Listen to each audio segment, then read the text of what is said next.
Perkenalkan, saya Maya Andani sebagai narator dan prajurit Belanda 1.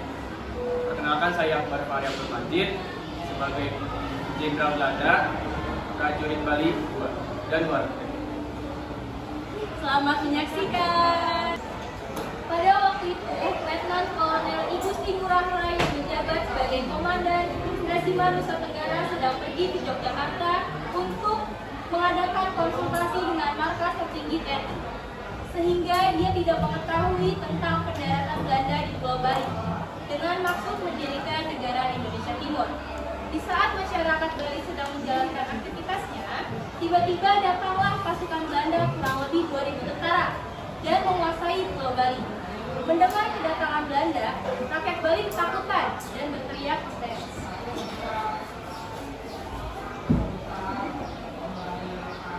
Ibu-ibu, kalian tahu nggak? Pasukan Belanda telah datang. Gimana ibu ini? Sampai. Mulai hari ini, pulau ini adalah milik kita. Dan mulai detik ini, kalian semua harus tunduk pada saya. Hahaha. Belanda tersebut kembali ke markasnya. Datanglah Komandan I Gusti Ngurah Rai bersama prajuritnya dari Yogyakarta. Sontak Komandan I Gusti kaget melihat kondisi Pulau Bali yang telah didatangi oleh pasukan Belanda. Ada apa ini? Siapa yang melakukan ini? Ini pasti Belanda, Karai. Dasar Belanda. Lihat Karai, itu benar-benar Belanda Karai. Belanda memang kurang ajar.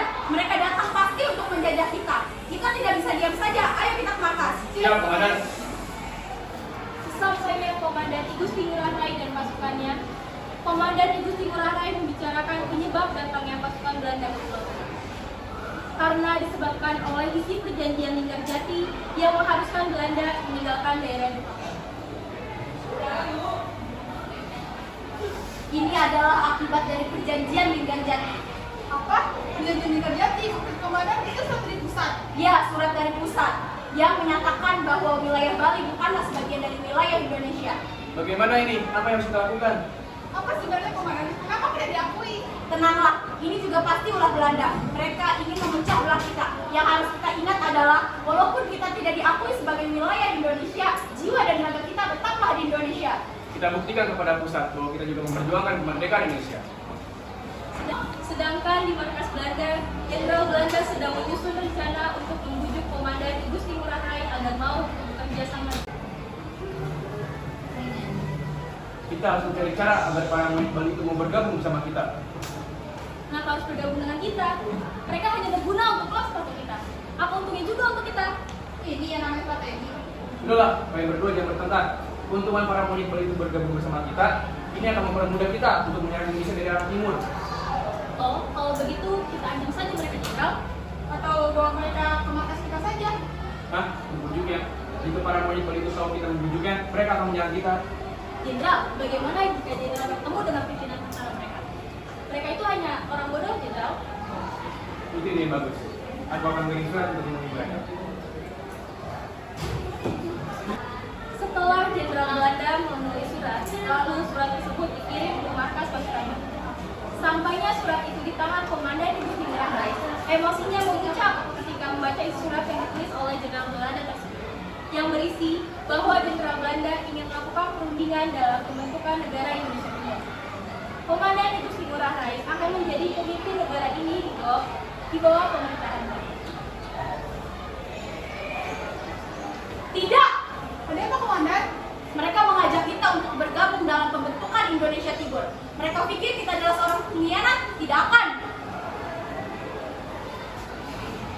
Setelah membaca isi surat yang ditulis oleh Jenderal Belanda, Komandan I Gusti Ngurah Rai meminta prajuritnya untuk mengirim surat balasan kepada Jenderal Belanda yang berisi bahwa Bali bukanlah tempat untuk melakukan perundingan. Jika Jenderal Belanda ingin melakukan perundingan, silakan katakan kepada pusat di Yogyakarta, karena rakyat Bali bukanlah pengkhianat bangsa. Membaca jawaban dari komandan pasukan Bali tersebut, Jenderal Belanda naik pitam. Lalu Jenderal Belanda tersebut menyuruh salah satu prajuritnya untuk memenggal kepala pembawa pesan tersebut dan mengirim potongan kepalanya ke markas pasukan. Di markas pasukan Bali, Apa ini? Ada apa? Apa itu? Belanda memang kurang ajar. Mereka pikir kita akan diam saja setelah diperlakukan seperti itu. itu. Ayo kita hadapi mereka. Siap, Komandan. Pada saat malam hari, Komandan Igusti Ngurah Rai bersama pasukannya Ciu Wanara berhasil memperoleh kemenangan dalam penyerbuan ke Tangsi RICA di Tabanan.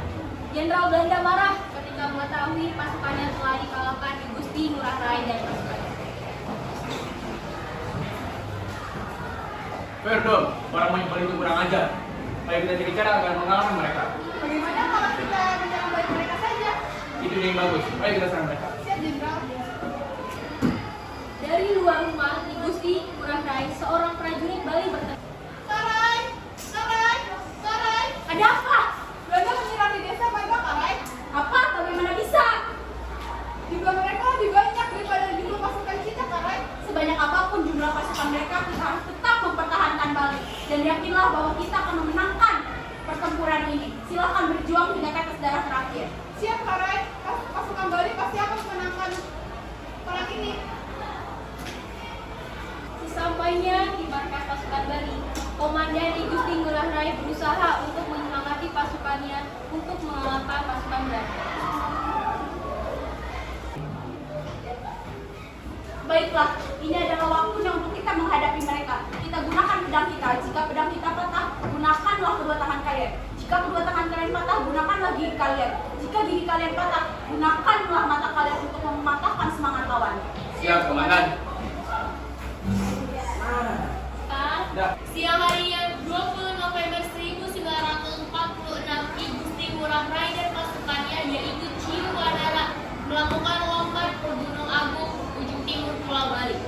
Tetapi tiba-tiba di tengah perjalanan, pasukan ini dicegat oleh serdadu Belanda di desa Marga, Tabanan, Bali. Prajurit Bali dan Belanda berseru untuk memulai pertempuran. Terjadilah pertumpahan darah antara pasukan Bali dan Belanda. Sayangnya, pasukan Bali kalah karena jumlah pasukan Belanda yang lebih banyak dan persenjataan Belanda yang lebih maju dari pasukan Bali. Belanda juga menggunakan bom dari pesawat udara. Komandan Igusti Ngurah Rai akhirnya meninggal di tangan Jenderal Belanda dengan 1 kali tembakan pistol. Katakan, bangun. Apa yang ingin katakan? Puputan! Perang sampai habis atau puputan inilah yang kemudian mengakhiri hidup Igusti Ngurah Rai. Peristiwa inilah yang kemudian dicatat sebagai peristiwa puputan Margarana. Malam itu pada 20 November 1946 di Marga adalah sejarah penting tentang perjuangan rakyat di Indonesia melawan kolonial Belanda demi nusa dan bangsa. Sekian yang dapat kami tampilkan, kurang lebihnya mohon maaf. Assalamualaikum warahmatullahi wabarakatuh.